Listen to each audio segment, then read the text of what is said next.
At magandang umaga po mga kapatid. Muli po, welcome sa Jesus Our Abundant Life. Sabihin nga, Jesus Our Abundant Life. Gawin nyo nga personal, Jesus My Abundant Life. Tunay po na si Jesus ang talagang tunay nating abundant life. Buhay na puspos, umaawas liglig, masaya, at nag-uumapaw sa kagalakan. At hindi lang ngayon, kundi habang panahon. Kaya po talagang Jesus is my abundant life. So kung kayo po ay narinito, kung bago kayo, wala pong ibang pinangangaral dito, kundi Jesus lamang. Kaya po, nakikita nyo sa inyong itaas, Jesus, period. Kasi wala na pong iba yung pangangaral. At ang kanyang tinapos na gawa. Si Jesus at ang kanyang tinapos na gawa. Bakit po yun lang ang pinangangaral natin? Kasi yun lamang po naman ang mensaheng tunay na magliligtas kung hindi ka paligtas. At kung ikaw naman niligtas na, ikaw ay patuloy na lalakas. Amen po. Kaya kami noon, pagka narinig namin ang mensahe about the grace of God, born again ka na, born again ka ulit. Nag-enjoy ka na dati, nai-enjoy mo naman. Walang katapusang excitement and enjoyment ang mensahe ng biyaya ng Diyos. Mensahe ng biyaya. Biyaya lang po dito ang pinangangaral. So, pagpapatuloy po natin ang ating serye. May nasa bago tayo series, 2026. Ano po ang title ng series natin? Ayan, nakasulat. Go and Tell. Go and Tell. Yan. At ano po ang ating objective sa going and telling niyan? Reaching the lost within one's own sphere of influence. Ibig sabihin, yung mga taong kung saan meron kang influensya at nakaka-influensya sa mga kasamahan mo, mga kagrupo mo, yan po ang inyong pupuntahan upang sabihin, ano ang itetel mo? Ang biyaya ng Panginoon. Ang mabuting balita ng kanyang biyaya. So ngayon sa umaga pong ito, second week na po tayo, meron po akong title. Yan, sisimulan na po agad natin. Ang title po ng aking message for today is Having the Right Motivation Evangelism. Yung tama pong laman ng dibdib kung bakit ka nag-go and tell. Bakit mo sinasabi sa iyong mga mahal sa buhay itong magandang balitang ito? Makapagkwento muna ako. Yan ang maganda eh. Kwentuhan muna. Chismisan muna. Hindi po to chismis, totoo po to true story. Ako po noong 5th year po ako sa Mapua no, 1986. Kaya kami po ni na pastor, kami po yung dumaan sa 5th year. Hindi na po kami umabot sa 6th year. 5th year lang kami. 5th year po ako noon, mga last few months bago mag-graduation, meron akong kaklase, hindi ko naman siya ka-close. Ang pangalan niya ay si Joseph Brillantes. Si Joseph Brillantes, hindi po siya napaka-brilliant. Hindi siya masyadong brilliant. Sipin mo, ako ay inilapitan niya, in-evangelize niya ako. Malapit na kami mag-graduation. Matagal na pala siyang born again, pero hindi niya ako ini-evangelize. Hindi nga siya brilliant. Tapos, yung kanya pag-evangelize sa akin, masasabi ko sa inyo, honestly, hindi rin po brilliant. Napakasimple. Ang in-expose niya lang sa akin yung John chapter 3 verse 16. Which is, alam naman natin lahat. Doon sa hindi pa nakakaalam kung ano yung John 3:16, ano po yun? For God so loved the world that He gave His only begotten Son, that whosoever believe in Him will not perish but have eternal life. Ganun kasimple. And I can honestly say that He is a poor explainer. Hindi po siya magaling mag-explain. Hindi siya magaling sa words, hindi siya magaling sa mga Bible verse. At ang lagi niya lang ginagawa, ipino-point niya sa akin na ako'y mamamatay na makasalanan. Lagi niyo kanya dinidikdik sa akin na ako'y makasalanan. Di siyempre, ako naman ay defender ng aking siyempre. Hindi naman. Lagi akong merong defend. But at the end, ay sinunod ko rin yung kanyang paanyaya sa akin na ako'y mag-pray. Na-recite ko yung prayer of salvation. Na-amin na ako'y makasalanan at tanggapin si Jesus bilang aking Panginoon at tagapagligtas. Alam ba ninyo kung ano nangyari after my prayer? Alam niyo kung ano nangyari? Wala. Wala akong naramdaman. I felt nothing. Nothing happens. Wala lang. Di pagkatapos noon, kami ay nag-uwian. Pero nung ako ay nasa bus habang pauwi sa aming tahanan sa Parañaque, there is something that is happening in my heart. May nangyayari po mga kapatid sa akin, mga puso. There is something slowly burning in my heart. Mayroong kagalakang nabubuo. Mayroong pagbabagong nagaganap. Habang ako'y pauwi sa amin sa traffic, at nung may nakarating na sa amin tahanan, ako'y tuwang-tuwa, hindi ko ma-explain. Unexplainable joy. Ako po'y tuwan-tuwa as if I can touch heaven. As if Jesus, I can talk to Him. As if Jesus is holding me. As if Jesus is behind me, as if Jesus is in front of me. There is a great thing na nangyari sa akin, mga kapatid. Doon sa pag-uwi ko nung pagkatapos nung pagka-uwi sa bahay. Pagkatapos nakita ko yung aking mga kamag-anak, I felt awa. Naawa ako sa kanila. Ako'y tuwan-tuwa dahil ako'y sigurado sa aking kaligtasan, pero ako'y nahabag sa kanila. Dahil alam ko itong mga kamag-anak ko, ito yung mga pumipila sa prosesyon eh. Ito yung mga nagnunubina ito gabi-gabi. Ito yung may mga dalang mga bato-bato lumilipat sa bahay. At nakikita ko, naawa ako sa kanila katulad na nangyayari kahapon. Kahapon ba yun? Isang araw? Nung makalawang araw, kita natin sa TV o sa video o sa YouTube yung nangyari sa translation in English translation. Ano nga ang translation ng translation sa English? Ay di translation. Ay nakakaawa. Ang mga tao ay nagsusumikap, nagpapakahirap, nagsusuntukan, nagkakabalyahan, nagpapakahirap, umakyat, pumunas, o kung ano-ano man, para lamang sila ay makasigurado sa kanilang kaligtasan. And afterwards, pag-uwi nila, they are still not sure. Hindi pa rin sila sigurado. Samantalang ako, nung oras na yon, I know I am saved because I held on to the Word of God. At ang Espiritu Santo mismo ang nangusap sa akin at sinabi niya, ikaw ay aking anak. Yun po ang nangyari sa akin. And after that, mga kapatid, nung ako nakagraduate na, yun ang problema. Hindi ako na-incorporate to bring people to Jesus Christ and to the fellowship of believers. Eh, siyempre, nakagraduate na, wala na. Hiwa-hiwalay na kami, hindi ko na, yun po, yun ang huli kong pagkikita kay Joseph Brillantes, sumalangit nawa kanya kaluluwa. Hindi pa siya patay, pero alam ko sa langit ang kanya kaluluwa. Hindi ko na siya nakita. Ako din, naghiwa-hiwalay na kami. Nagkatrabaho ako, sa pagtatrabaho, wala naman ako kasama mga Kristiyano. Ako ay lumakad sa flesh. Lumakad sa laman. Isang Kristiyano, isang ligtas, isang anak ng Diyos, pero lumakad sa laman.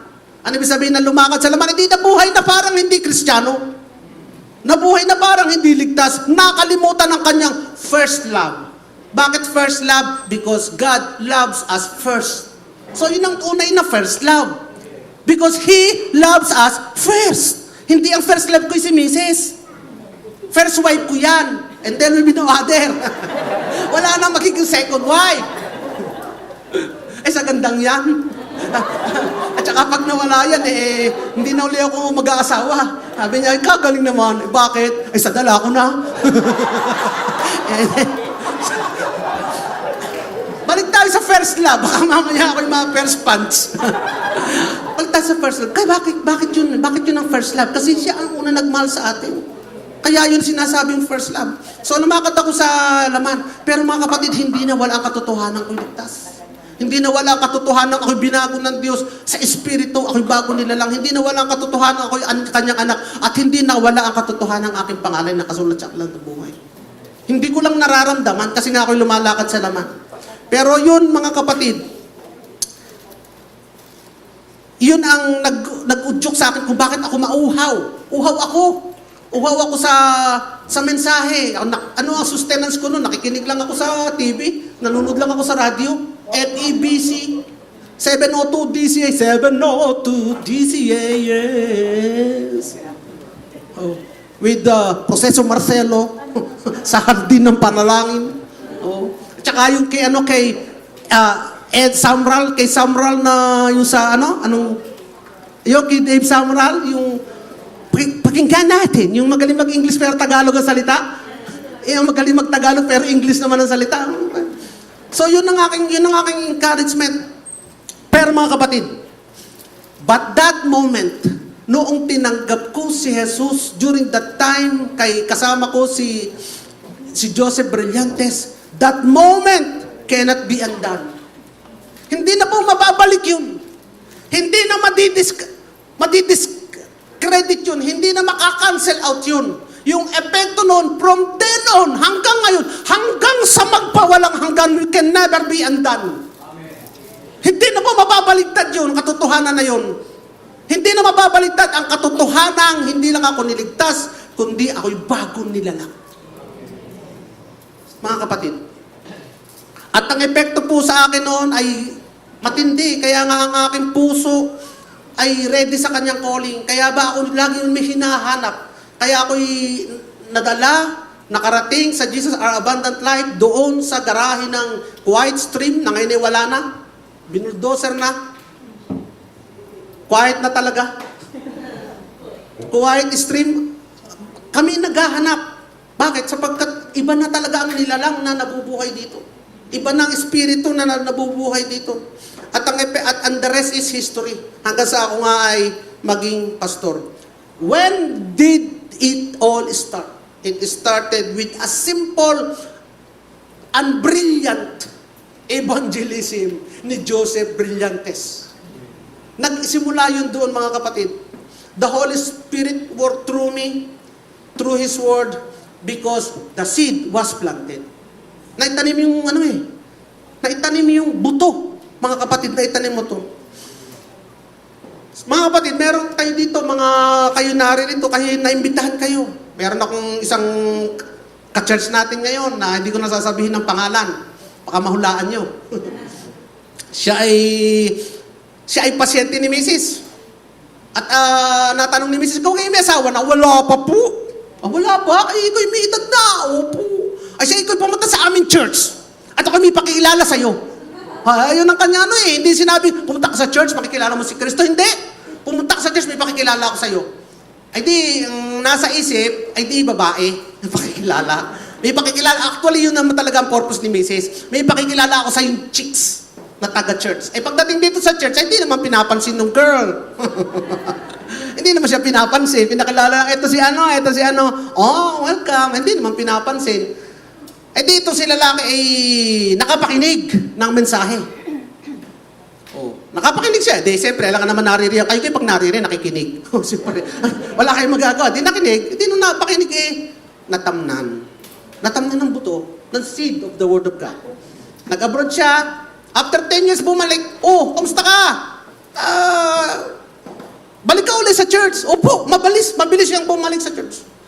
Mga kapatid, hanggang ngayon, kasama natin siya. Active. Hulaan nyo na lang kung sino siya. Yan ang malaking palaisipan. Pero naririto siya. Tignan ko kung narito siya ngayon. Naku, wala. Wala. Siya mahulaan nyo na by series of deduction. Wala. Sigurado sa anniversary andito yun. Yung mga kapatid. Tapos meron pa dito na kasama natin ngayon because yung sister niya is pasyente ni Piwi. At yung pasyente ni Piwi na sister niya, ay di kinakausap ni Piwi, ini-introduce niya ang salita ni Lord. Ay yung kapatid niya ay naging soft, naging good grounds para matamnan ng salita ni Lord. Sumama dito ngayon yung kapatid. Nakakasama natin doon pa sa malayo, doon pa diyan sa kabila pa. Hanggang sa yung sumama pala yung isama naman ngayon ang kapatid. At yung kapatid ay nabuksan. Sinama yung asawa, sinama yung mga anak, buong pamilya na. Hulaan nyo na rin siya ngayon. Alam nung buong pamilya ito kung sino siya. That is because we planted the seed. Itinanim natin ang buto. Hindi mo kailangang taniman ng buto at pagkatapos you are obligated to good na lang. You can nourish, you can water, pwede mong diligin, pwede mong palakuin, pero yung magtanim ng buto, mga kapatid, and let God do the rest. Kaya huwag nyo pang hinayangan yung chance na magtanim ka ng buto. Huwag mo pang hinayangan yung pagkakataon na magtanim ka ng buto, mga kapatid. Kaya nga, in short, there is an opportunity. Invite to the church. Invite to Christ. Kung ayaw sumama sa church, ikaw na mismo, magtanim ka ng buto doon. Kung ayaw mo magtanim ng buto, yakakin mo sa church. Parang magsabihin mo, meron doong maganda, walang asawa. Oh, meron doong lalaki, wala pang asawa din, may trabaho, pugi. Baka akala nila yung pastor lang pugi. Hindi po. Madami din dito. Kaya, in any opportunity, mag-invite tayo. Hindi lang yung lagi si pastor. Meron pong merong kasalan sa amin. Meron pong birthday yan. Pastor, attend ka, okay. Pero bago ka kumain, pastor, paki-minister muna. Bakit po ganun? Kasi si pastor lang ang walang ginagawa. Hindi po, mga kapatid. Alam niyo po, ang very effective na ministers of the people that is within our influence is you. Why? Because you influence them. Kasi ikaw ang nakakakilala sa kanila. Okay, sige po, pagka gusto talaga si pastor, walang problema. Pero mas maganda po kayo. Kasi kayo po yung nasa sphere of influence niya eh. The problem, ito na po sasabihin ko, the problem with us sometimes, kaya mahirap mag-evangelize yung mga tao nasa influence natin. Kasi, kasi, kilala tayo. Kilala kang ikaw ikaw ang aking kabangay lagi. Pag nakita, paano mo ay evangelize yun? Ikaw ay laging kabangay. Paano mo i-evangelize yung lagi mo, kasama kita sa inuman, tayo inaakit pa doon, tayo magkakasama sa inuman.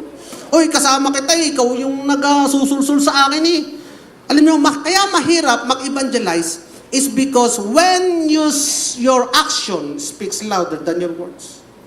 Kung hindi naman nakikita sa'yo, ang ipapangaral mo, mahirap. Mahirap, dahil ikaw din mismo nahihirapan ka. You cannot pretend.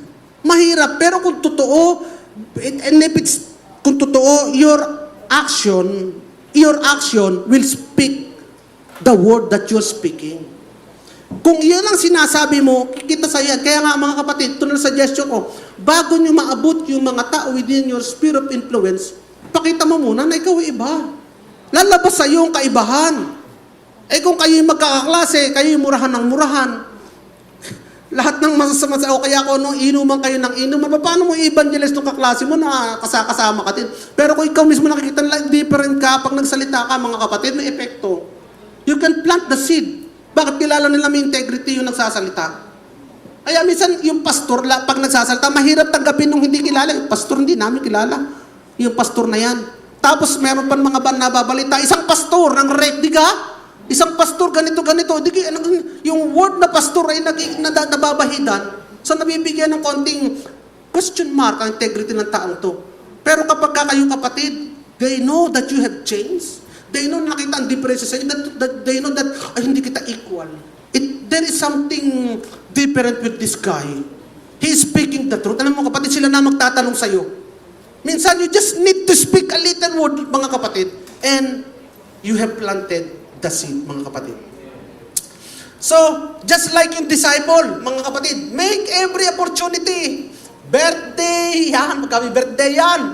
Christmas, New Year, business opening, business blessing, wedding, even death nga, burol nga. Ginagawa natin ang opportunity makapag-plant ng seed of the Word of God. Ay, nung New Year nga, ito na, kay kwento, puro kwento naman si Pastor ayaw mo na. New Year nga, di ako in charge sa barbecue, ako in charge sa chicken barbecue. Kami reunion magkakapatid, doon kami sa Cavite, lahat, pamangkin, apo, lahat, bayaw, hipag, doon lahat kami. New Year, naghintay kami ng New Year. Ay ako in charge sa sa chicken barbecue, yun na napakamit sa amin, chicken barbecue. Ako nagtimpla, ako lahat. As in ako. Hindi kami hindi. As in ako. At tapos ako din ang in-charge sa pagbabangi. Ay kadami ng chicken barbecue na yon. Alas 10 pa lang ng gabi, nagsisimula na ako. Alas 12 na. Nakabihis na sila ng mga costume nila. Kasi naka-costume kami, mga pajama party ata. Tapos nagpapaputo ka na doon. Tapos nagbabatian na, Happy New Year. Tuturutot na yung mga bata. Nagre-revolusyon na yung motor ng mga kapitbahay. Sari-sari. Happy New Year, Happy New Year. Ako na andun sa tapat ng bangihan. Mag-isa ako doon, nagbabangi pa rin ako. Pinipicture na, binibidyohan ako ng kapatid ko, James, Happy New Year muna, Happy New Year. Pero ako'y nagbabangi. Alas 12 pasado, they have finished their celebration. Doon ko lang natapos ang pagbabangi. Hinain namin sa lamesa yung binangi ko. Ito ang maganda, mga kapatid. Sabi ko, ako ang nagbangi. Kayo yung nag-enjoy dyan. Isang oras ako magme-message sa inyo ngayon. Walang makakatanggi. Walang kakain ako, nagbangi. Di may opportunity ako. Kasi dati, pag ako'y nagme-message, sasabihin na, bilis-bilis naman, gutom na. Gutom na, nagme-message pa ako, nagmamadali na, pero noong gabi niya, walang nakapagmadali. Aba, ako ay nagbangi. Di nakapag-message ako ng mahaba-haba, mapapanood nyo sa YouTube kung gusto nyo. Isang oras. January 2 na, nung matapos kami. Hindi naman, January 1 pa din. May time pa rin kami to ma-enjoy. Walang tulugan yun, nag-umaga yung celebration yun, puro kwentuhan, games, events, lahat. We enjoyed that time. And they heard the message. Lagi naman nila naririnig ang message. Pero you cannot really tell. Nagtanim ka ngayon, magtanim ka ulit, magtanim kasi hindi mo alam kung gaano katigas yung lupa na iyong tataniman. Hindi mo alam kung anong ginawa ni Satanas doon sa huli mong tanim. Hindi mo alam kung tinubuan ng damo o nasikil ng damo yung tinanim mo. Magtanim ka ng magtanim hanggang may opportunity. Mga kapatid, anong point nagmo-motivate us to keep us going? Having the right motivation in evangelism. Let us start with this preaching. Ang ating sermon text ay 2 Corinthians chapter 5, 11 to 14 to 15. Basahin natin ito mga kapatid. Knowing, therefore, ano yun? The terror of the Lord. Babalikan natin yan. We persuade man. Yun yung nag-persuade sa kanila because of the terror of the Lord. Pag-aaralan natin yan. The love of Christ. The love of Christ compels us. Ito yung nagpamove sa kanila. Because we judge thus that if one died for all, then all died. And He died for all, that those who live should no longer live for themselves. Tayo mga kapatid, dating patay buhay na, we no longer live for ourselves, but for Him who died for them and rose again. Sabi din ng Hebrew chapter 12, verse 2 to 3, looking unto Jesus, the author and finisher of our faith. Kanino tayo nakatingin? Kay Jesus. Who for the joy that was set before Him, alam ni Jesus, nag-expect ng joy, kikita niya yung joy na kanyang malalampasan itong hirap na ito, and after that, yung joy na yun, He looked upon that joy. Kaya siya na-endure ang cross. Despising the shame, has sat down on the right hand of the throne of God. For consider Him who endured. So sabi sa atin, consider Him. Tingnan nyo si Jesus who endured. Consider Him. Huwag niyong baliwalay si Jesus who endured for you. Nagtiis para sa atin. Consider Him. Such hostility from sinners against Himself, lest you become weary and discouraged in your soul. Para hindi ka manghina. Para hindi ka ma-discourage. Look to Him. So number 1, what is the fuel that powers the engine? Ang makina kahit gaano kaganda, ang makina kahit brand new, ang makina kahit gaano ka-condition, mga kapatid, sinasabi ko sa inyo, kung walang gasolina, hindi tatakbo. Kahit brand new pa ang sasakyan mo, kung yan ay walang gasolina, hindi siya tatakbo, sapagkat ang gasolina ang nagpapatakbo doon sa makina. Tayo mga kapatid, naturuan tayo, we have the machine, we have the machinery, alam na natin Alam na natin, we have the knowledge of the gospel. Ano yung kulang na lang minsan? Motivation, yung fuel, yun na lang ang kulang. Kaya wala tayong aksyon. Kaya kung sinabing tayo, most Christian, kasi nagtataka ako, nagulat Hindi pala lahat ng Kristiyano. Merong pasyente si Piwi na nakaupo sa kanyang dental chair, hindi ko ba alam kung bakit naman natanong-tanong nito. Itong pasyente na ito, binatilyo na binata na pero lumaki sa church. At tapos tinanong nga, hindi ko alam kung bakit niya tinanong. Tinanong niya kung alam ang kaligtasan Ay nung sumagot dahil po hindi na po ako nag-peng. Doon pa lang tapos na. Mali! Palpak! Sala! Tika muna mga kapatid, alam niyo ba? Alam niyo ba kung paano tayo naligtas? Alam niyo ba ang kaligtasan? Siguraduhin muna natin, buti na lamang dito sa Jesus Abundant Life. Alam natin ang ating kaligtasan kung paano tayo naligtas. Mga kapatid, alam, simple lamang ang sagot natin We are saved by grace alone, through faith alone, in Christ alone. Ang kaligtasan natin, naligtas tayo sa pamamagitan ng gift lamang, biyaya lamang, regalo lang, bigay lang sa atin ng ating kaligtasan. Kaya tatandaan natin yun, pag may nagtanong sa atin, paano ka naligtas? Bigay ang kaligtasan sa atin. Hindi reward, gift. It is a grace, gift ang kaligtasan sa atin. Bakit ka binigyan ng kaligtasan? Because of your faith, pananampalataya lang. Pananampalataya lang, hindi gawa ang kaligtasan. Hindi dahil ikaw ay umabot, sumunod doon sa translasyon at nagpunas. Hindi dahil doon ka kaya naligtas. Hindi dahil nagbigay ka ng magandang gawa sa iyong mga kapitbahay. Hindi dahil ikaw ay mabait, mga kapatid. It is by faith, pananampalataya. At ang pananampalataya ay hindi gawa. Pananampalataya lang. Kanino ka nang nanampalataya? Kay San Pablo? Kay San Roque? Kay Santiago? Kay Maria? Kay Belen? Kay Joseph? Sa Tatlong Hari? Kay Gomez? Kay Burgos? Kay Zamora? Hindi po, kanino lang? Kay Jesus lang. It is by grace alone, through faith alone, in Christ alone. So yun lang ang ating kaligtasan. Kaya kay kaligtas mga kapatid, yun lang. Huwag mong kalilimutan yun. So alam nyo na, we already have the mechanism, hindi ka na confused mga kapatid. At ang mga ibang tao, they reason more. Sinasabi nila ang mga dahilan, bakit hindi ako maliligtas? Ako'y mag-iinom pa. Saka na yan. Hindi pa ako pwede maligtas kasi ako'y nabubuhay pa sa ganito. Hindi pa ako maliligtas, saka na yung message na yan. Dahil marami pa akong aayusin. Hindi pa ako pwedeng maligtas.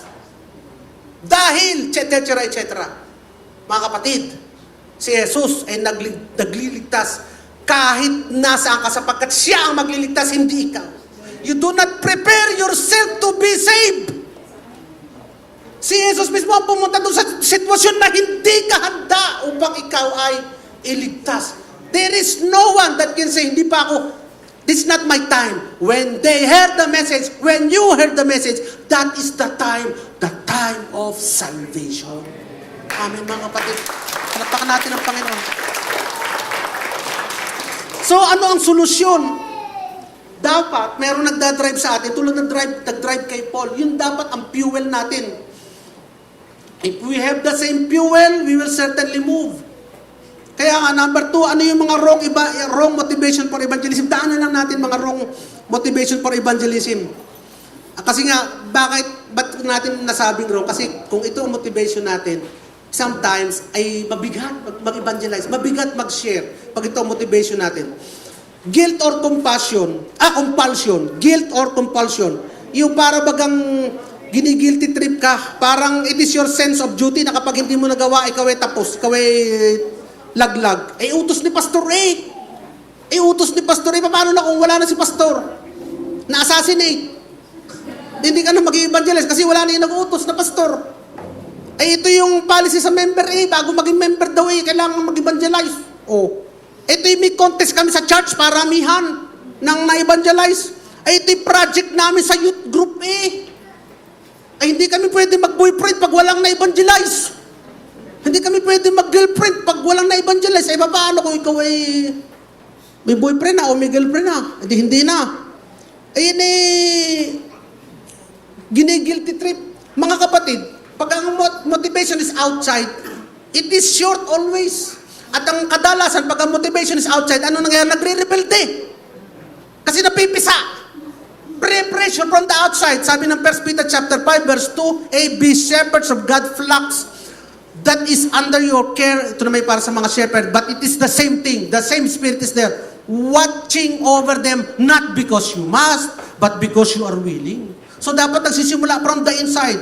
Because that is what God wants you to be. Yan ang gusto sa ni Lord, nanggagaling ang motivation from the inside. Pero, may mga motivation na coming from the inside, pero sala din. Tulad halimbawa ng fear of punishment. Maganda yung may takot sa Diyos, pero minsan ang takot sa Diyos kapag takot na, ikaw natatakot kay Lord, baka ako'y maparusahan, baka mabawi ang aking kaligtasan dahil hindi ako nag-evangelize, baka ako mga ko'y magkasakit, baka kami parusahan. Sala yun mga kapatid, sapagkat dito sa New Covenant mga kapatid, it is no longer fear that drives us. It is the love of God conquering all fear. Amen. The love of God in New Covenant conquers all fear. In the Old Covenant, it is fear that drives them. Sa Old Covenant na panahon ni Moses, takot ang nagpapagalaw sa mga Israelita. Pero sa New Covenant, dito kung saan naroon tayo mga kapatid, pag-ibig ng Diyos ang nagpapagalaw sa atin. Bakit? There is no more no condemnation. Paano mo sasabihin, paparusahan ka ng Diyos kapag hindi ka nag-evangelize? Hindi ka paparusahan. Bakit? Lahat kasi ng galit at parusan ng Diyos sa kasalanan ay na kay Kristo na. Paano ka paparusahan ng Diyos? How can you receive wrath and punishment from God when all the punishment due to us has already been absorbed and received by Jesus on the cross? Wala ka na. Kaya nga no condemnation, hindi ka makukondemn. Lahat ngayon ng mabuti lamang ang tatanggapin mo, mga kapatid. Sabihin mo nga, lahat ng mabuti tatanggapin ko sa Diyos. Sabihin mo, sige kapatid, paniwalaan mo, lahat lang ng mabuti tatanggapin ko sa Diyos. Totoo yun. Bakit lahat lang ng mabuti? Wala nang masama. Lahat ng masama na kay Kristo na. Kaya ang natira sa iyo ngayon, kapatid, lahat lamang ng mabuti sa Diyos. Lahat lamang ng maganda para sa iyo. Kaya kung may naranasan kang hindi mabuti, hindi galing sa Diyos. Huwag mong ipapasa lagi kay Lord, isisisi kay Lord ang masama nangyari sa iyo. Hindi si Lord ang may gusto niyan. On the contrary, the enemy comes to steal, kill, and destroy, but Jesus came to give us life and have it to the full till it overflow. Amen. Amen. So, ano pa? Self-interest. Ayan. Purely personal motives. Alam mo mga kapatid, may hidden motive minsan. Alam mo, evangelize natin yun. Bakit? Mapera yun. Evangelize natin yun. Artista yun. Evangelize natin yun. Influential yun. Evangelize natin, influencer yun. Pagka sa church natin yun, sisikat tayo. Alam niyo mga kapatid, meron mga church na ang kanilang objective lamang ay yung mga mayayaman. Hindi ko sinasabi mali, ha? May mga church na objective lang nila, yung mga sikat na politiko. May mga church na objective lang nila ay yung mga big timer, mga negosyante. Actually, ang tawag nga sa kanila is group of businessmen. Yun ang kanilang objective, na i-evangelize lang. Kung hindi ka belonging to that group, hindi ka nila papansinin. Because you don't belong. Pero, ito tandaan nyo mga kapatid, but, ano man yung mga wrong motives na yon, but, Philippians chapter 1, verse 18. But what does it matter? What does it matter? The important thing, sabihin nyo nga, the important thing is that in every way, whether from false motives or true, Christ is preached. Palakpakan natin ang Panginoon. Sabi ni Pablo, and because of this I rejoice. Nagagalak ako kasi naipapangaral si Kristo. Kahit mali ang motibo, naipapangaral si Kristo, mga kapatid. Kahit sila, kaya hindi natin sila minamahina. Ang gusto nyo lang mga artista, good. At least yung mga artista, na-save. Gusto nyo yung mga politiko, good. Kung kayong tinatawag dyan para i-share sa mga politiko, good. Yes, in any way. False motive. Gusto ko maging girlfriend yun, ayakin ko sa church. O gusto ko maging boyfriend yun, patinin ko muna sa church. Good! Sabihin nyo nga, good. Good. Tama yun. Utangan ko yun, patinin ko sa church. Patinin mo rin sa church. Good pa rin. Ang mahalaga siya matamnan ng salita ni Lord. I rejoice. Sabi dito ni Pablo, because of this, I rejoice. So, ibig sabihin ng mga kapatid, whatever your motive, preach or share Christ anyway, mga kapatid. The problem, pag ito lamang ang motibo mo, mga kapatid, how can we reach all the nation? Ayun ang kuman sa atin, Pastor di ka? Preach to all nation. Ay pagka ganun, meron kang group of people that you will just pass by. Hindi makakarinig ng mabuting balita. Ay ang sabi sa atin preach to all nation. So, merong right motivation. Part 3, may right motivation for evangelism. Ito tinuturo sa atin ng New Testament, the right motivation so that we will reach all nation, para ang gospel makarating sa lahat ng nation. Number 1, the love of Christ compels us. This is the primary, all-sufficient na to, motive. Sabi ng 2 Corinthians 5 verse 14, for the love of Christ controls us. Sabi ng ibang translation, compels us. Sabi dito, controls us. Notice mga kapatid, it is not just the love of Christ. The love for Christ pala. It is not just our love for Christ. It is the love of Christ. Ang pag-ibig ni Kristo ang nagpapagalaw sa atin. Ang pag-ibig ni Kristo sa atin. Kaya kung ang isa hindi nagbabahagi ng mabuting balita, hindi pa niya tunay na nauunawaan ang pag-ibig ng Diyos sa kanya. Ano ba ang ginawa ni Kristo para sa atin na dapat nating i-share? Alam niyo mga kapatid, pag ikaw ay kumain ng masarap na pagkain, pinipicture mo, gusto mo agad i-share. Pag meron kang nakitang magaling na restaurant, gusto mong, ayaw mo manahimik, kwento ka kay kwento. Pagka ikaw ay merong napanood na magandang movie, gusto mo agad ikwento. Kaya yung iba na ayaw nang manood, ay kwento mo na eh. Gusto mo ikwento. Pagka meron ka napuntahang magandang lugar, video ka ng video. Selfie ka ng selfie. Tapos, share ka ng share sa FB. Oh, share mo kasi maganda. Naka-live ka agad, FB live ka agad. Ay, minsan naman kahit hindi maganda, ewan ko ba nga, nasa toilet, nag-FB live. Naglilinis ng bahay, naka-FB live. Technology! Ano? Teknolohiya. Teknologiya. Ano yan? Ano? Teknologya. Ayun, teknologya. FB agad. Selfie agad. FB share agad. Instantly. Within minute, within second, alam na ang tao kung nasaan ka, alam tao kung anong ginagawa mo. Oh, si sister pala yung naandun sa bangin sa may Tagaytay. Sa may bangin nun, mahuhulog na ata ado eh. O maka-posing. Teknologya. Kasi nga, instant, immediate eh. Gusto mo agad i-share. Kasi yung puso mo, gusto mo agad malaman ng tao. O may maganda ko, ganda ng mukha ko nga, ganda ng hair ko selfie muna. Ganda ng hair ko, post. O, anong vibe for the day? O, di ka? Teknologya. Gusto mo i-share agad. Pero pagdating sa message, teka muna. Teka muna. Saka. Kaya nga mga kapatid, ano bang ginawa sa atin ni Lord mga kapatid? How much more mga kapatid?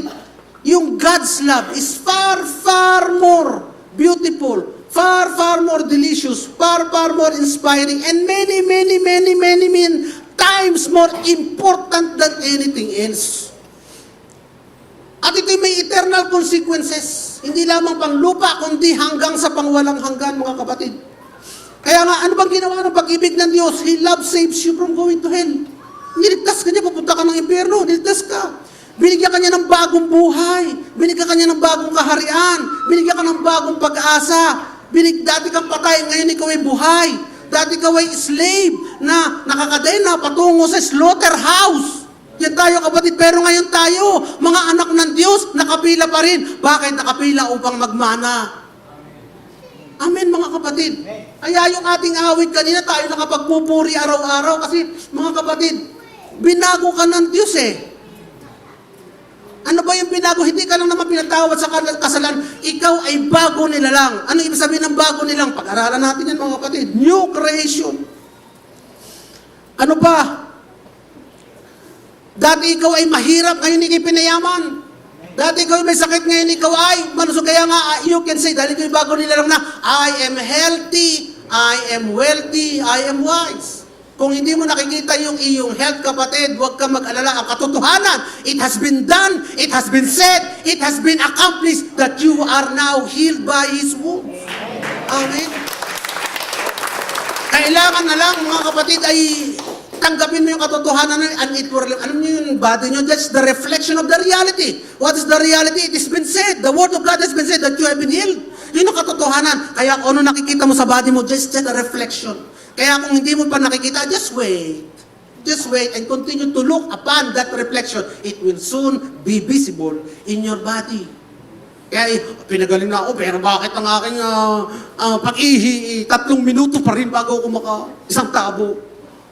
Mga kapatid, sabihin mo lang, pinagaling nila kasi ng katotohanan, hindi pa lang siya nagmamanifest sa body mo. Pero in order for that to manifest to your body, you must live in that reality na ngayon, ako pinagaling na ng Diyos.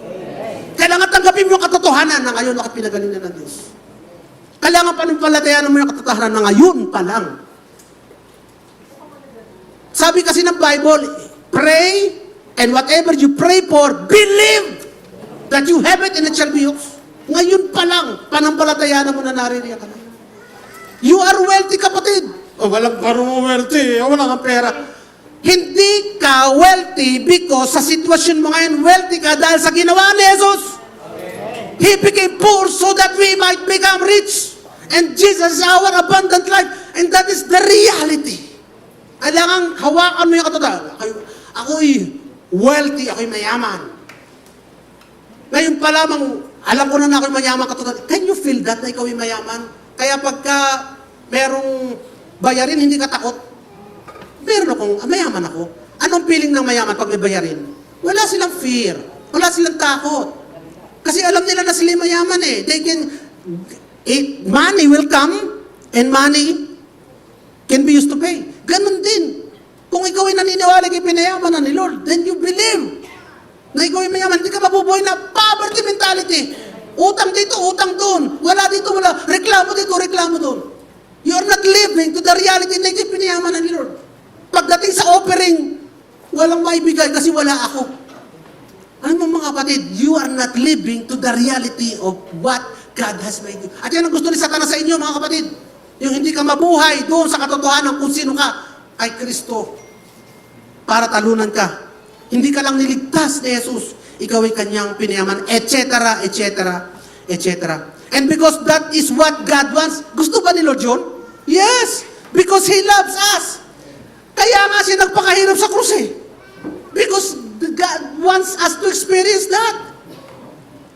Yun ang pag-ibig ng Diyos. He suffered for, hindi lamang, He suffered for us.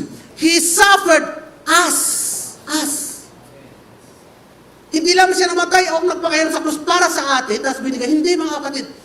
Ako ang tatayo sa krus para ikaw na ngayon ang nakapako sa krus. Yun yung, ikaw ang pinako sa krus. Sa pamamagitan ni Jesus.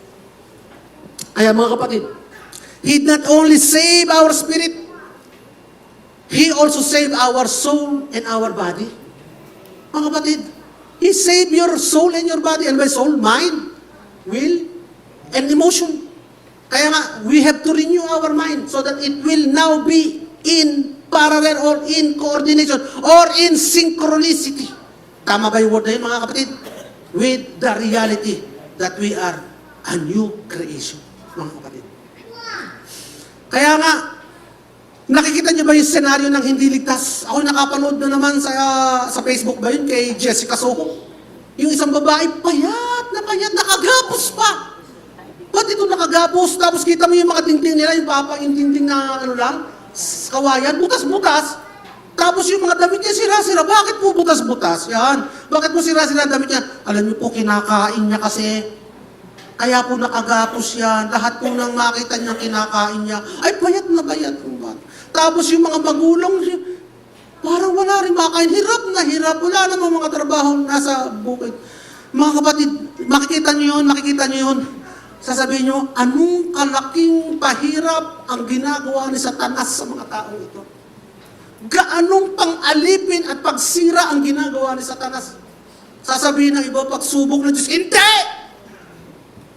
Yan ay kagagawa ng kaaway. Pero kapatid, iniligtas tayo ni Lord doon eh. Yun yung pinagligtas niya sa atin. Yun isang picture lang, isang physical manifestation. Pero ganun tayo dati mga kapatid. Yung mga namamatay sa hospital, yung anak ko nagkikwento sa akin, dati maawa ka talaga pag walang pera ang tao. Bakit naman anak? Meron kaming dinala doon, ano lang, factory, laborer.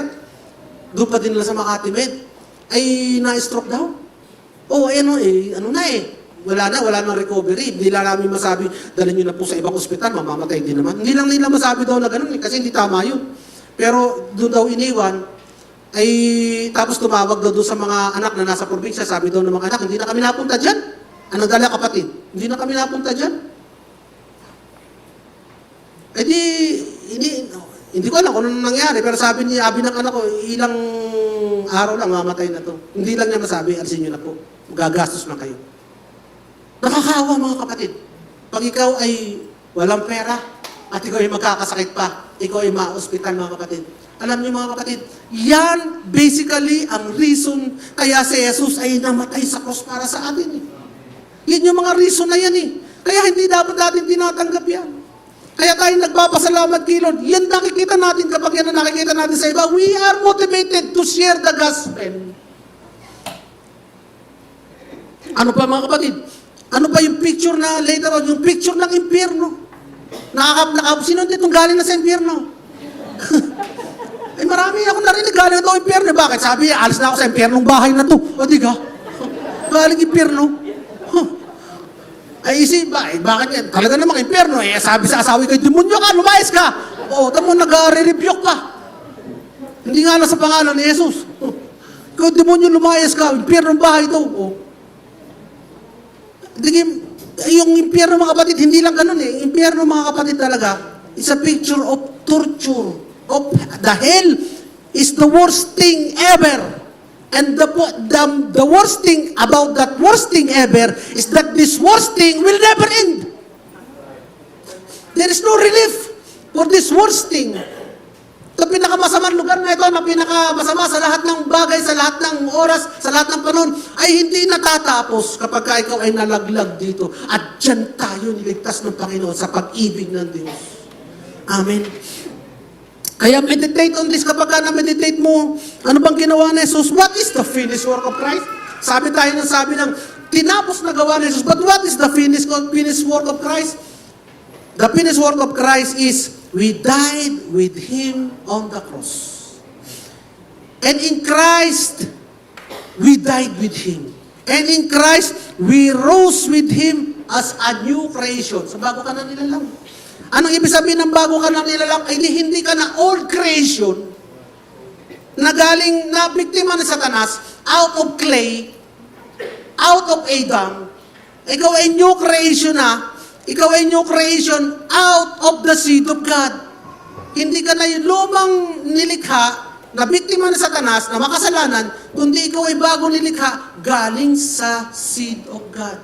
Galing sa Diyos. Sabi nga sa John chapter 1 verse 12, ang sabi sa atin, to those who believe, He gave them the power to become children of God. You have the power to become children of God, mga kapatid. You are a children of God. You are no longer children of Satan, but you become the children of God. Ano ibig sabihin, mga kapatid, ng new creation, mga kapatid? Sin has no more power over you. Kaya dati, si Satan ang nagdo-dominate sa'yo, ngayon hindi na. You are now the master of Satan. Ha? Bakit? Because Jesus is the master of Satan. Ano ibig sabihin? Kaya ba masama si Satan? Dahil kay Jesus hindi. Walang magagawa ito si Satan but to submit to Jesus. Pag sinabi ni Jesus, alis Satan, alis si Satan. In the same way, ikaw din kapatid, because you are a new creation. Ano kapatid? Ano sabihin ng new creation? Hindi ka lang ordinary tao. Hindi ka lang basta tao. Hindi ka na yung tao lang. Ikaw ay espiritu galing sa Diyos na naninirahan sa katawan ng tao. You're a new creation, iba ka nang nilikha. Kung ikaw ay kahapon naligtas, o kung ngayon ka naligtas, kung kahapon ikaw ay tao lang, makasalanan, mahina, biktima ng demonyo, sunod-sunuran sa kanyang mga gusto, may sakit, baon sa lahat ng sumpa. Pero ikaw ay bago nilalang na. Nahubad na yun, namatay na yung lumang nilikha na yun. Kasama na yung gusto namatay yun. At kung namatay, hindi na mabubuhay yun. Anong ginawa ni Jesus? Nagkaroon ng bagong nilikha. At itong bagong nilikha ito'y galing sa Kanya. Hindi galing kay Adan. Galing sa Kanya. Sa katuwiran, sa kabanalan. Ano pa sabi ng Ephesians chapter, 2 Peter chapter 1 verse 4, ikaw ay partaker of His divine nature. You are a partaker of His divine nature. Yung divinity, yung pagiging Diyos ni Jesus, pagiging Diyos ay nasa iyo. Kapatid, tandaan mo yun, hindi ka nang basta tao, nasa iyo ang pagiging Diyos. Divinity. Kaya pag nagsalita ka, your word has power.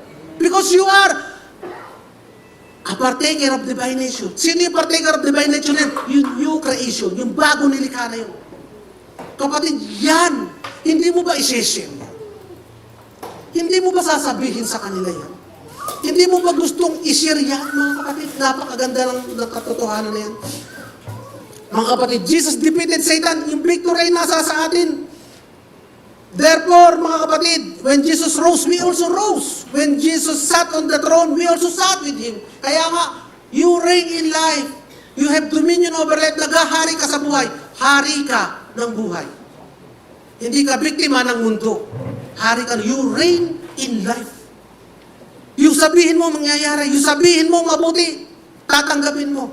Kasi ikaw ay pinaghaharian ng Diyos na tunay na hari ng lahat. Amen mga kapatid. Palakpakan niya natin mga kapatid. Maganda ba yun mga kapatid? Maganda ba yun? Bakit natin? Yun dapat nagmo-motivate sa atin because of this love of God. Ba't hindi mo mababasisya sa mga mahal mo sa buhay? Sa mga nakikita mong nakakaawa naman? Ako'y nung napanood yung translasyon, dalawang emotion, awa at habag sa tao. Pero galit. Galit saan? Sa nagtuturo. Galit sa nagturo ng mga bagay nito.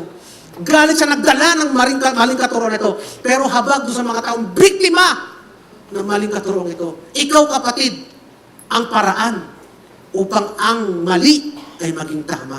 Ang tunay ay marinig. Ang kasinungalingan ay ma-expose. Salita mo, kapatid. Kaya mga kapatid, kaya nga ang ganda na natin, araw-araw biyaya sa mga anak ng Diyos.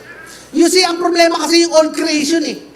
Ang problema po sa atin mga kapatid, ang problema ng tao kaya mapapahamak ay dahil doon sa old creation. So para wala ng problema sabi ni Lord, ay papatayin ko na yung old creation na yan. Ayun, yan ang ginawa niya. Pinatay yung lumang creation. Sino ba ang may dala ng lahat ng sumpa? Yun yung creation. Sino ba ang may dala ng lahat ng problema? Yun yung old creation, yung lumang nilikha na galing kay Adan. So ano ginawa ni Jesus? Hindi niya lang binago yung old creation. Ano ginawa niya? Pinatay sa krus. Upang give way, ipanganak ang bagong nilikha na galing sa Diyos. Amin mga kapatid. Kaya nga, unless they hear the message, they will not be a new creation. Tama mga kapatid, kung hindi nila maririnig ang mensahe, paano sila magiging new creation? Sabi ng isang tao, napanood ko sa YouTube, ang lupit naman ng Diyos na yan. Kailangan ba niya ipadala sa impyerno ang mga makasalanan? Kung talagang mabuti siya, ay ba't hindi na lang niya patawarin lahat ng tao? Dalhin sa langit. Mga kapatid, unang-una, hindi po Diyos ang nag-asala. Ang nag-asala ay tao. Paano siya magiging malapit? Pangalawa, ginawa na niya ang pinakamahirap upang hindi mangyaring kayo'y madala sa impyerno. Siya ang naparusahan para sa ating mga kaparusahan. Siya ang nagbayad ng ating utang. Hindi pwedeng basta patawarin. Kahit naman ikaw may-ari ng tindahan, lagi ko ito nababanggit, kahit naman ikaw may-ari ng tindahan, kapag kami umutang sa'yo, sasabihin mo, pinatatawad na kita sa lahat ng utang. May nagbayad din nun. Sino nagbayad nun? Hindi may-ari ng tindahan. May nagbayad pa rin. Kaya nga there is no forgiveness without the shedding of the blood. Dapat may bayad pa din. Kaya nga sa pagmamahal ni Lord siya na nga nagbayad para sa atin. Siya nagbayad ng ating mga utang. Kaya ngayon may kapatawaran. Meditate on that. And if you meditate on that, you are meditating on the love of God. At yun ang mag-motivate sa iyo upang masabi mo ang mabuting balita doon sa mga spirit of influence mo. Amen mga kapatid. Romans chapter 5 verse 6 to 9. You see, just at the right time, when we are still powerless, Christ died for the ungodly. Very rarely will anyone die for the righteous persons. Though for a good person, someone might possibly dare to die, but God demonstrates His own love for us in this. While we were still sinners, Christ died for us. Since we have now been justified by His blood, how much more shall we be saved from God's wrath through Him? For if while we were God's enemies, we were reconciled to Him through the death of His Son, how much more, having been reconciled, shall we be saved through His life? Ang ganda po nun, ibig sabihin ng mga kapatid, now that He has resurrected, ngayong siya'y buhay na, ngayong tayo'y nasa good relationship now sa Kanya, what more? What more? How much more? How much more are we going to be saved? Ano yung save na yun? Yung save doon yung sozo. Buksan mo mga kapatid. Sozo. Kapatid, buksan mo please. Sozo. Wala sa outline. Wala na naman sa Wala na outline. online. Yung sozo po mga kapatid, ay Greek word na ang meaning ay heal, preserve, do well, be made whole, made well, get well, bring safely, cured. Kung naandyan lang, sana you can meditate on that meaning eh. Na ikaw ay healed, God made you well, do well, God made you whole, made well, get well, bring safely, cured. Kaya nga, if you meditate on this, ba't hindi mo share ito mga kapatid? Yan ang mabuting bagay na meron ka kapatid. Wala sila ng mga bagay na yan. May mga ako, nasa akin itong mabubuting bagay nito eh. Yan yung wala, yan yung kailangan nila na kailangan ko may share.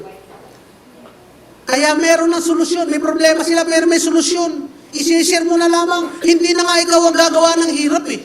Ginawa ni Christ lahat ng hirap. Hindi na nga ikaw ang magpapapako sa krus. Ikaw ka ba kaya ang magpapako sa krus? Para maligtas ang aking mahal sa buhay, dapat magpapako ako sa krus. Ay di, nagpapalatigo pagka Holy Week. Pero hindi. Hindi na, i-share mo lang. Napakadali nun. Magtatanim ka na lang ng buto. Parang tulad ni Joseph Brillantes, and let God do the rest. Amen mga kapatid. At paano mo naman tayo makakalab sa iba? Kasi nasa atin ang Holy Spirit, kasi bago ka na nilalang. Kaya ko naramdaman yung habag na yun sa kanila, kasi nasa atin na yung Holy Spirit na nag-move sa atin, nag-motivate sa atin upang magkaroon ng pag-ibig sa kanila.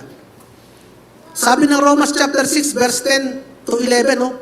If when we were at our worst, we were put on friendly terms with God by the sacrificial death of His Son.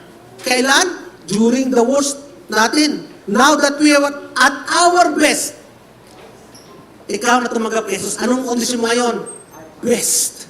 Now that you're at your best, just think. Ganda oh. Just think. Isipin mo naman of how our lives will expand, will deepen by means of His resurrection life. Mga kapatid, ano yung may kanta dyan eh?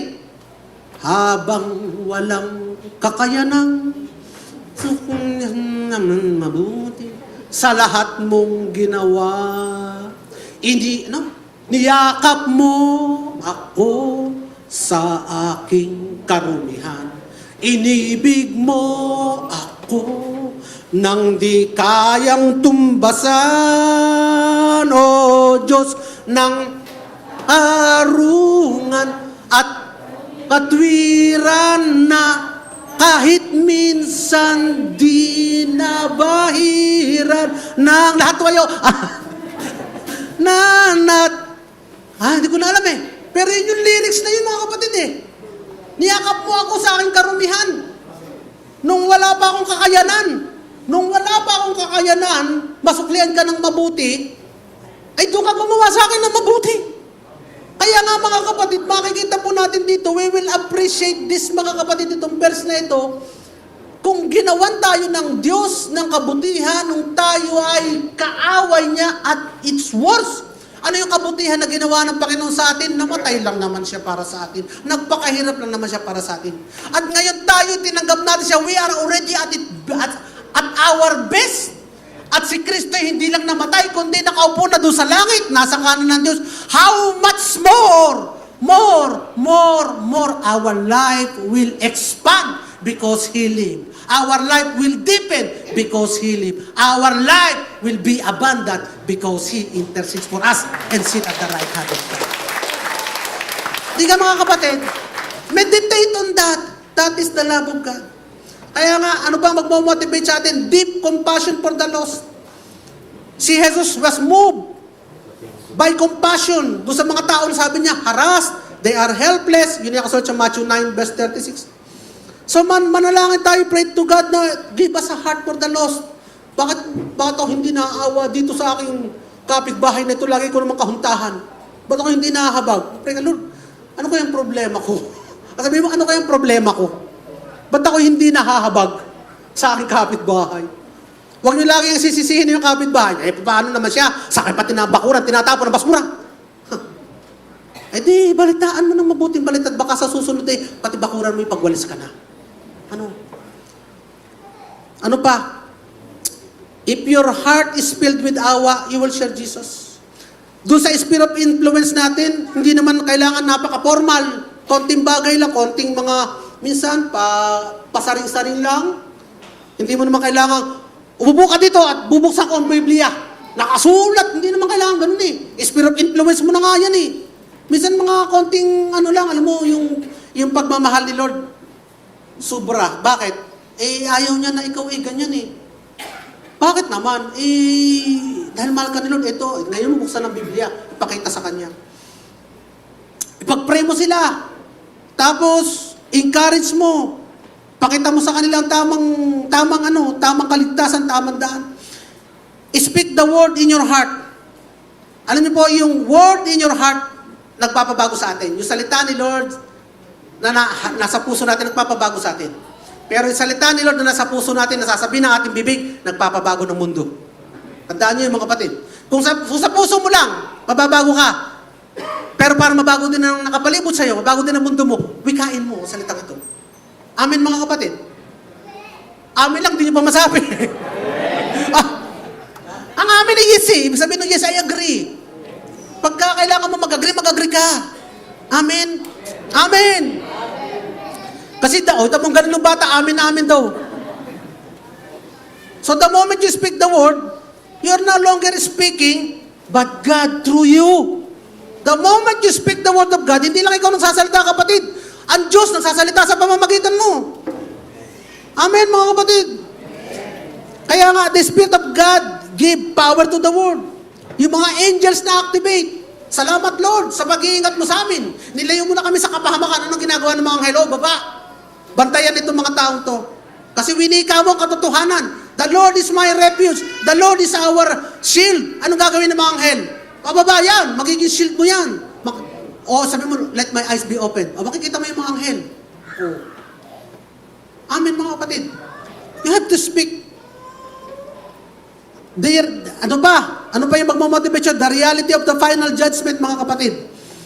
Kaya nga sinabi kanina, what persuades them to preach Christ is the terror. Mga kapatid, ang Diyos ay galit sa kasalanan. Huwag natin makakalimutan yan. Pero mahal niya tayo. Pero kung ikaw ay ayaw mong pasakop sa Kanya upang ikaw ay maging bago, naandun pa rin ang lumang pagkatao, naandun pa rin ang sumpa ng Diyos. Huwag mong kakalimutan yan, kapatid. Kung hindi mamamatay ang lumang nilalang na makasalanan, na andyan ang sumpa ng Diyos. Ano mang gawin mo, mga kapatid, hindi maalis sa sumpa ng Diyos at galit ng Diyos sa lumang nilalang na yan. Para ang solusyon, kailangan ka maging bago, new creation. Kaya hindi mo pwede sabihin, alam mo, hindi na nagpaparusa sa atin yun, sa mga bago nilalang, pero hindi pa rin tumatanggap sa Kanya. Kung yun yung sabi ng Bible, yun yung mga, huwag na yan na. Basta kung si Jesus ay iyong dinuroan, niyurakan, mga kapatid, ang galit ng Diyos ay nakaabang, nagbabadya sa iyo. Amen? Sabi ng 2 Corinthians 5:11, therefore, knowing the fear of the Lord, we persuade others. Ano pa? The joy set before us. Ito yung kagalakan. Anticipating the future reward of the joy of seeing others join us in heaven. Hindi kayo masaya yung, masaya na kami. Yung pong pamilya namin, sigurado nang makakasama namin sa langit. Kaya pagka kung ano man ang dumaan man ang mga trahedya, kung ano man, hindi ka ganun kabigat. Nawalan ka ng mahal sa buhay. Alam mo na kasi nasa langit yung nanay mo eh. Alam mo kasi nasa langit yung tatay mo eh, yung kapatid mo eh. Di ka, yun ang nagbibigay sa'yo ng joy. Di ka, masaya kapag ka nasisiran mo kasi alam mo, makakasama mo sila sa magandang buhay sa kalangitan. Amen. Sabi ng iba, ayaw ko makakasama yan. Utas na yan. Dito pinahirapan niya na ako sa mundong ito. Kakasama ko pa sa langit yan. Yan ang mga agaw sa akin ng ulam. 2 sa kanya, 1 sa akin. Tapos makakasama ko pa sa langit, aagawan niya na ako dun. Hindi, kapatid. Pag ngayon pala napakalala mo na sa Jesus, sigurado ko, ibabalik niyan yung mga ulam na nilamang sa'yo. Kaya kagalakan mga kapatid. Sabi ng Hebrew chapter 12 verse 2, looking to Jesus, the founder and perfecter of our faith, who for the joy that was set before him endured the cross. May joy kay Christ, di may joy din sa atin. Alam kung hindi ka na-excite sa langit, mabigat talaga evangelism. Kung hindi ka excited sa langit. Kung hindi ka na-excite na buhay na puspos, kasiyasya, ay mabigat talaga mag-evangelize. Kung ikaw ay hindi na pupuspos na excitement about heaven, abundant life, ay mabigat talaga. Obedience to the Great Commission. Yan. It is the command from our King, and we show our love for Him by obeying His command. Hindi lamang siya nagmamahal sa atin, mahal din natin siya, kaya tayo sumusunod sa Kanya. Matthew 28, 19 to 20, and saka John 14 to 15. If you love God, you will obey Him. Ano ba ang sabi niya? I-share mo ang mabuting balitang ito. Hindi na nga ikaw ang nagpapakahirap, i-share mo na lang. And last, mga kapatid, Hebrew chapter 10, verse 36. Buksan natin, Hebrew 10, verse 36. So, do not throw away your confidence. It will be richly rewarded. Kapatid, may reward pala. Doon sa confidence. Ano yung confidence mo? Yung pag-asa mo sa katotohanan ng mga salita ng Diyos. Kaya pag nag-i-evangelize ka mga kapatid, huwag kang magsasabi, hay ha, hindi ako nangangako ng pag tinanggap mo sa Jesus, magiging maganda ang buhay mo ha, hindi ako nangangako.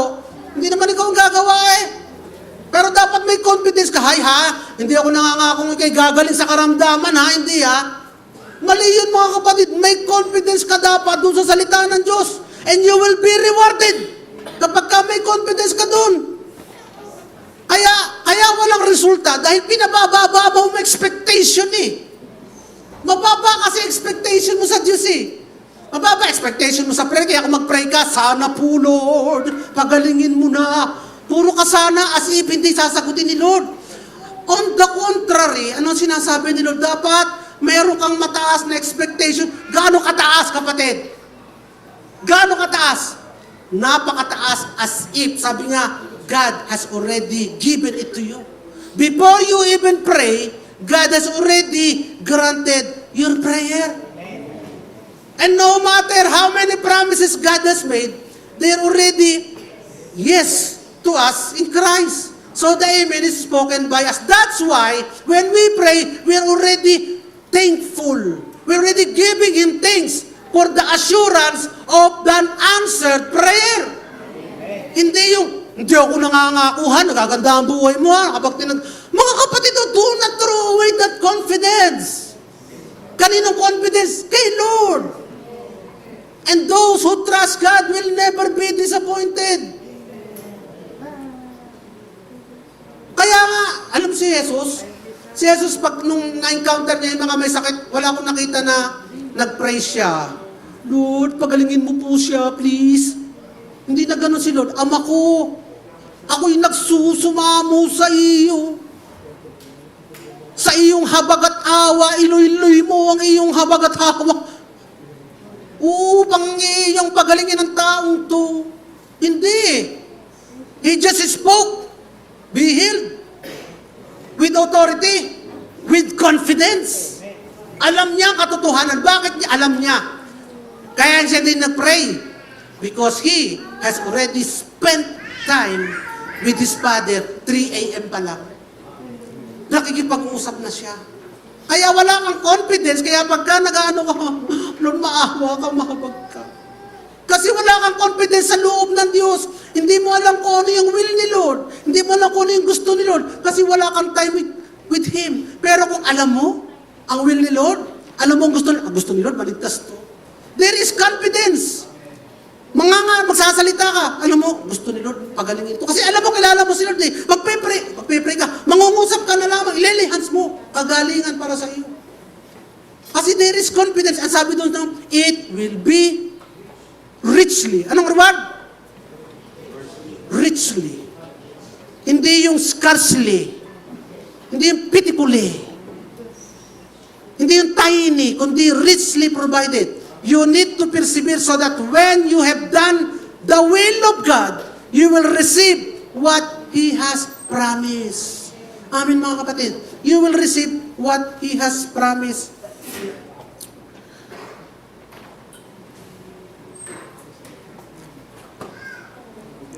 Ano pa mga kapatid? Bakit mahirap sa atin mga kapatid mag-share? Again, dahil kilala ka nila. So now, baguhin mo ang image mo sa kanila. Change your life. Doon sa mga taong gusto mong magkaroon ng epekto sa buhay mo. Hindi mo change ang life mo para mabigyan ka ng bonus ni Lord o para maging pabor ka ni Lord o para maging ligtas ka. Change mo to for the sake of the people na tataniman mo ng mabuting balita. And God is true to His word. Kapag gusto mong magkaroon ng kaligtasan niyan, gagamitin ka niya, ikaw mismo makakaramdam ng kapangyarihan niya. Nagbago na ako binago na ako ni Lord ba't ganito na ako magsalita ngayon? Ba't hindi na ako pala away? Ba't hindi na ako pala kamkam? Ba't hindi na ako pala isip ng masama? Ba't hindi na ako nahihilig kasamahan ito sa pag-iinom? Bakit ginagamit pala ako ni Lord upang itong mga mahal ko sa buhay na ito matanggap din ng mabuting balita through me, makarinig ng mabuting balita, matamnan, and God will do the rest, and we will rejoice, and we will all jump for joy katulad ng mga anghel sa langit. For the one who is saved, they rejoice in heaven. How much more ikaw kapatid sa mga mahal mo sa buhay, na sa mga people around your influence na tatanggap ng mabuting balita. You will also experience, enjoy that joy. Amen mga kapatid. Can you give the Lord praise? Kaya what motivates us mga kapatid? Motivate us is the love of God. Anong gagawin mo? Meditate on the love of God. Para motivated na motivated. Anong gagawin para ma-meditate on the love of God? Makipag-usap ka kay Lord. Magbasa ka ng mabuting balita. Kumuha ka ng kanyang mga pangako. Makinig ka ng mga mensahe about the grace of God. Manood ka ng mga video natin about the grace of God upang makilala mo at makita mo kung gaano kamahal ng Diyos. Kaya nga utos sa atin, grow in the grace and the knowledge of Jesus. Yan ang utos sa atin. Lumago ka sa biyaya. Paano ka lalago sa biyaya kung lagi mo pinapanood lamang ay hindi naman nagtutulot ng katotohanan ng biyaya ng Diyos. Amen mga kapatid. Ano ang ating conclusion? Amen mga kapatid. Ang motivation, ang proper motivation ay kailangan natin upang masustain ang effective evangelism. And ano yun? The love of God. Kaya ano gagawin mo? Pray for God to align your heart and reignite your passion for the lost. Pangalawa, grow in the grace and knowledge of Jesus. At patatlo, act. Ano yung action na yun? Commit your activities to the Lord and start practicing evangelism. Mag-practice ka naman.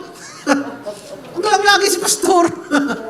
Practice naman, practice lang pag midtime ate. I-share mo lang naman kung ano yung narinig mo eh. I-share mo lang naman kung ano yung naramdaman mo eh.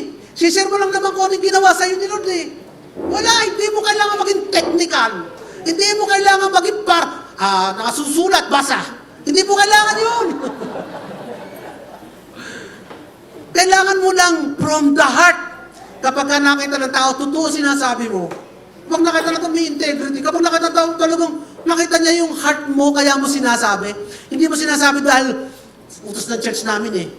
Pag ganun, sasara na agad nila mga tenga mo. Pero kapag nakita nila, sincerity, ano yung sincerity nun? Mahal mo sila? Mahal mo sila? Ipapakinggan ka nila. Amin mga kapatid. Take away natin.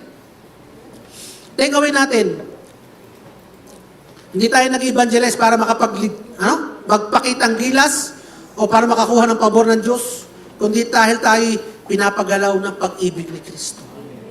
Pag-ibig sa Kanya at sa kapwa. At pinalalakas ng galak ng ating makakamtan. In the future yan. Kahit ngayon pa lang, enjoy ka na. At lahat ito ay biyaya ng Diyos. Kaya, kagalakan at biyaya na magamit tayo, na maging daan tayo para sa kaligtasan ng iba. Amen? Naintindihan ba natin mga kapatid? Were you encouraged? Were you blessed? So I pray, Lord, salamat po sa pagkilos mo sa amin ngayon. Sapagkat it is really a privilege na magamit mo po, Panginoon. Lord, napakabuti mo, Lord God. Dahil marami namang ibang tao, pero kami niligtas mo at ginagamit mo rin kami upang maging daan, upang ang iba, Lord, ay maligtas din na tulad namin. Hindi lamang naman maligtas, kundi, Lord God, yung maging bagong nilalang, a new creation, a born-again creation that is going to inherit your kingdom, Panginoon. Salamat po, Panginoon. Sa mensaheng ito po, Panginoon, ikaw ang patuloy na mangusap sa amin. Sa mensaheng ito, ikaw ang patuloy po, Panginoon, mag-reveal sa amin ng mga katotohanan. At hayaan mo, Lord God, na tunay ang mensaheng ito, Lord God, na makita, Lord God, magmanifest sa aming mga body. The love of God compels us to move and to share your word. Patuloy ka namin pinupuri, Lord God. Patuloy namin tinataas sa iyo, Lord God, ang mga kaluluwa, ang mga puso na tatamnan mo. Kung ikaw ay kapatid, nakapakarinig ng mensahe ito, ikaw yun. Puso ngayon ay tinataniman ng mabuting balita ng kaligtasan. This is the day of your salvation. Kaya buksan mo yung puso. May madali lang naman, tulad ng ginawa ko noon. I opened my heart and I accepted the message and I follow the confession na gagawin mo ngayon. Sabihin mo, Panginoong Jesus, ako po'y isang makasalanan na mapapahamak, masusunog sa apoy ng impyerno kung wala ka. Subalit salamat na lamang sa iyo. Sa iyong pag-ibig at habag sa akin, ikaw na Diyos, bumaba sa lupa, na parito na buhay ka ng walang kasalanan, sumunod sa Ama hanggang sa kamatayan, nagpakahirap ka, nagpapako sa krus, at ibinigay ang iyong buhay para sa akin. Ikaw ay namatay bilang ako sa krus.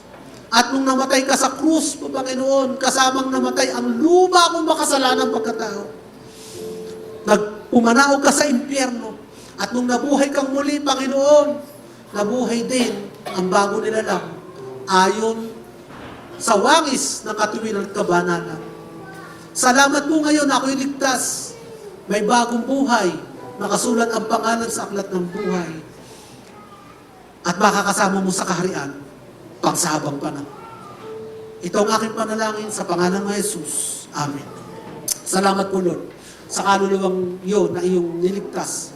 And thank you, Lord God, na hindi lamang para sa Kanya, hindi lamang para sa amin lahat, kundi patotoo lamang na ang salita mo ay totoo. Ang lahat na ipinangaral sa amin po, Panginoon, ngayon, ay makikita sa aming buhay. Ikaw patuloy namin pinupuri, pinasasalamatan, sa pangalan ni Jesus. Amen. Amen. Dadako po tayo sa